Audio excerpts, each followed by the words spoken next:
Last week, I was sitting in a cafe, a small place, warm, the kind with wooden tables and the smell of fresh coffee. Across from me, there was a family of 4. The parents were on their phones, scrolling. The 2 children, perhaps 8 and 10 years old, were also on tablets, headphones on.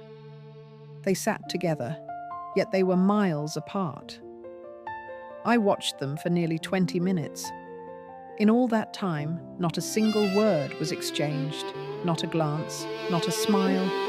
Just 4 people sharing the same table, yet completely isolated in their own digital worlds. When the food arrived, the mother looked up briefly, took a photograph of her plate, posted it somewhere, and went back to scrolling. The father answered an email. The children didn't even notice the food had arrived. They were too busy watching something on their screens.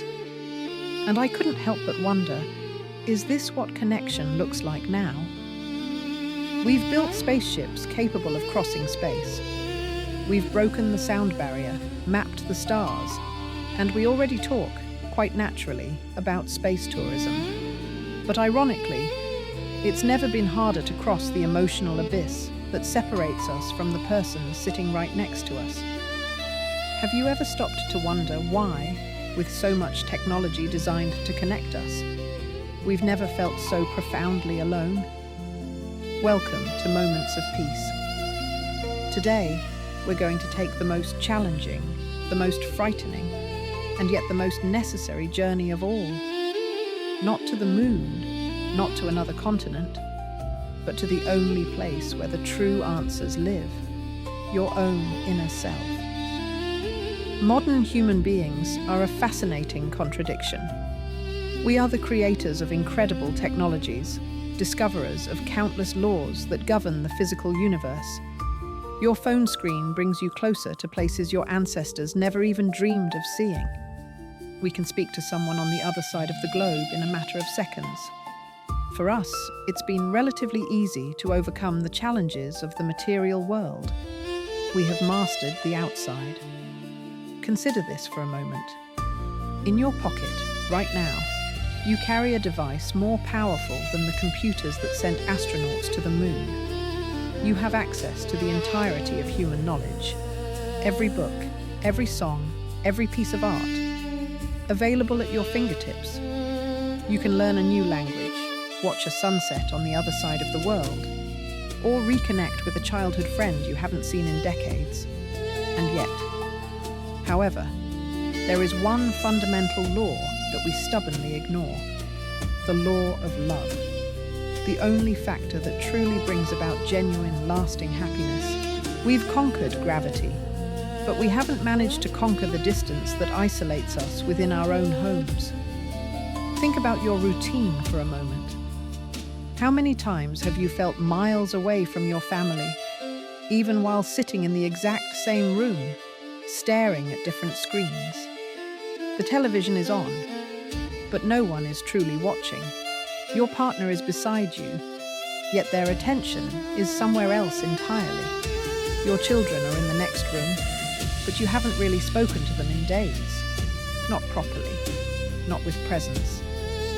How many times, at the office or in society, have you found yourself surrounded by people, yet submerged in inner anguish, feeling completely misunderstood and unseen?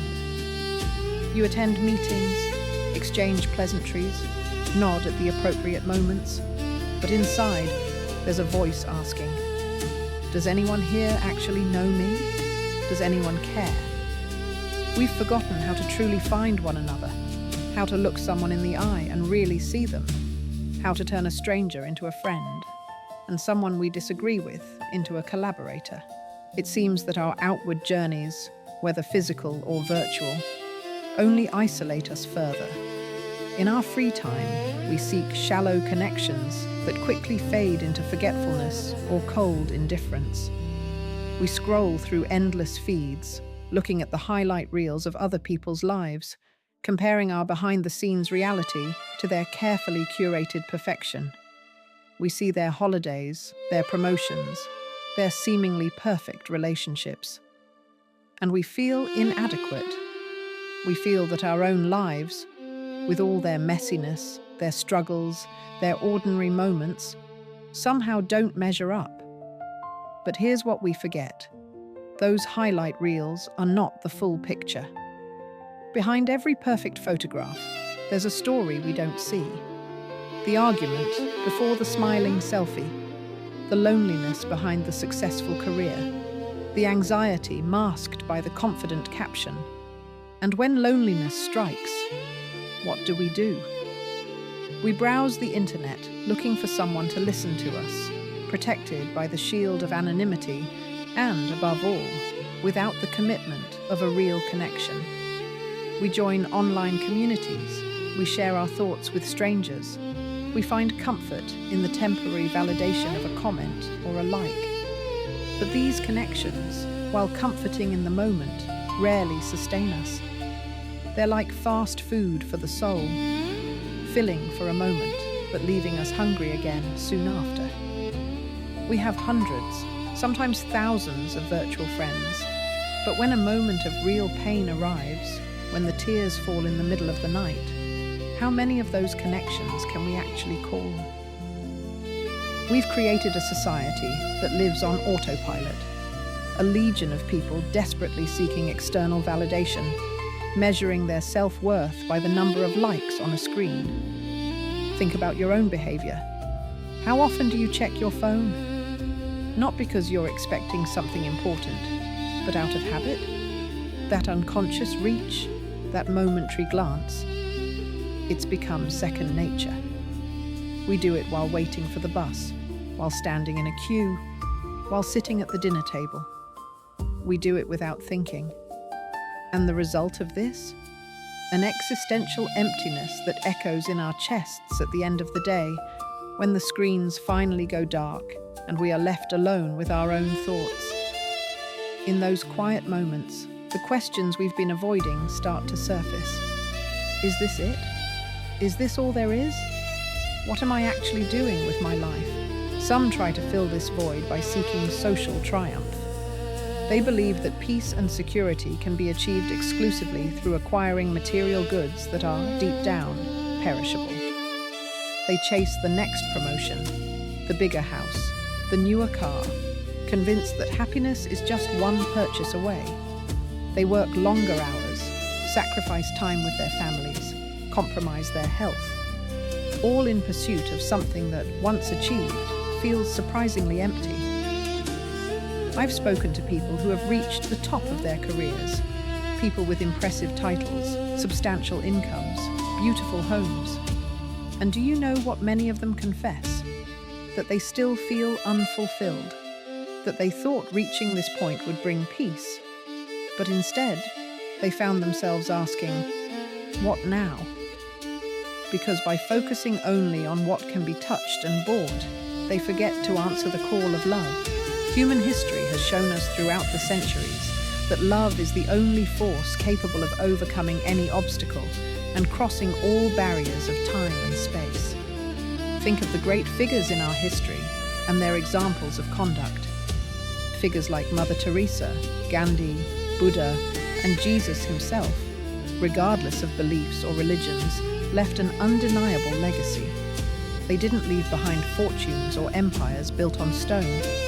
They left behind a blueprint for living. They all preached the law of love above anything else.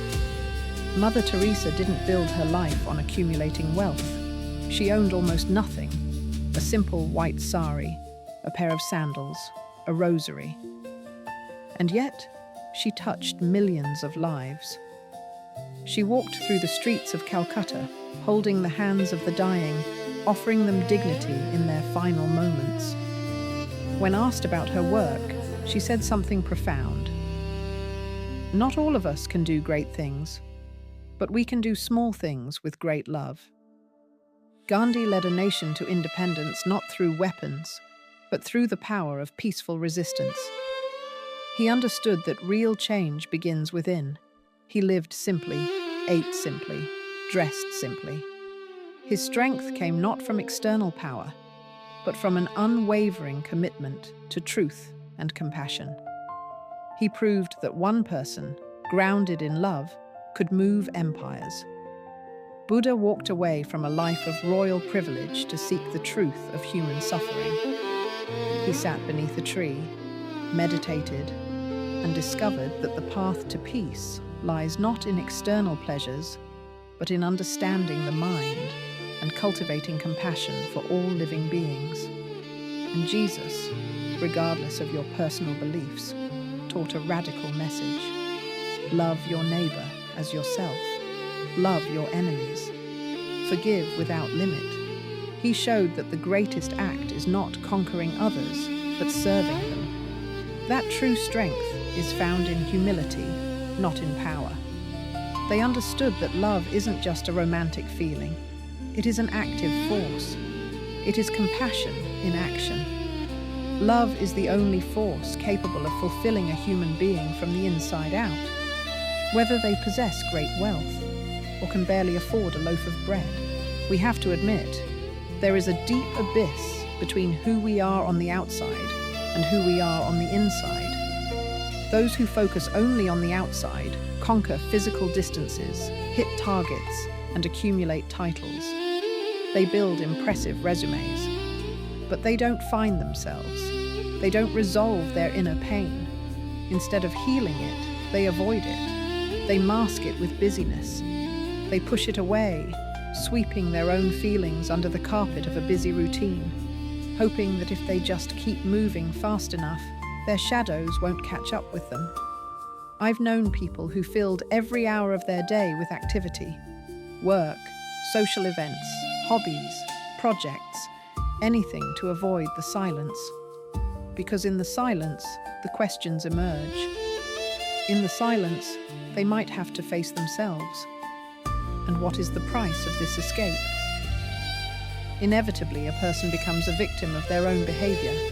They feel insecure, dissatisfied, alienated from themselves. Quite often, they are overcome by mental exhaustion, constant irritability, and deep boredom. It is this unbearable emptiness that often pushes human beings towards even more destructive escapes. Habits and addictions that numb the pain but never cure the disease. But there is a way out.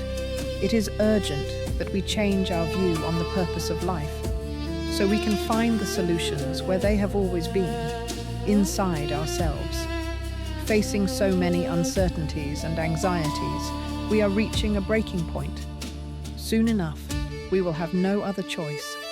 The need for peace will be so great that the only way out will finally be to travel inward. And when you take this inner journey, something transformative happens. Imagine for a moment that your life is like a house. On the outside, it looks beautiful. The garden is well kept, the windows are clean, the paint is fresh. Visitors walk past and admire it. They comment on how lovely it looks. But inside, behind those closed doors, there are rooms you haven't entered in years. Rooms filled with old memories, unresolved pain, fears you've tried to forget. The windows in those rooms are covered with dust. The air is stale. And every time you walk past those doors, you feel a subtle discomfort, so you quicken your pace and pretend they don't exist. Most of us live in just a few rooms of our inner house, the presentable ones, the ones we show to others. But the neglected rooms don't disappear just because we ignore them. They affect the entire structure. They influence how we feel, how we react, how we relate to others.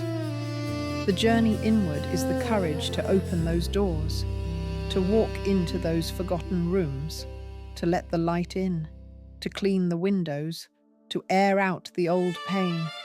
Not to dwell there, but to free yourself from what's been hidden. As you get closer to your own essence, you naturally get closer to other people. The masks fall away. The need to pretend, to impress, to compete. It all dissolves. You rediscover the immortality of the soul. You understand, with your heart, and not just your intellect, the temporary nature of this physical body. You realize that material things stay behind. that titles fade away, but consciousness remains. And above all, on this journey inward, you rediscover the excellence of love as the energy responsible for everything that exists. I ask you, listening to me right now, how long will you put off this journey? How long will you keep conquering the outside world while leaving your inner world in ruins? The peace you are looking for so deeply isn't in your phone's next notification. It isn't in the next material thing you're going to buy. It isn't in the approval of strangers. It is in the pause, in the silence, in the courage to look at your own shadows and with a lot of love, bring light to them. So right now, if you can, I invite you to do something different. Pause this video, not for long, just for a moment. Close your eyes. Take a deep breath. Let the air fill your lungs completely. Hold it for a second, and then release it slowly. Again, deep breath in, hold, and release.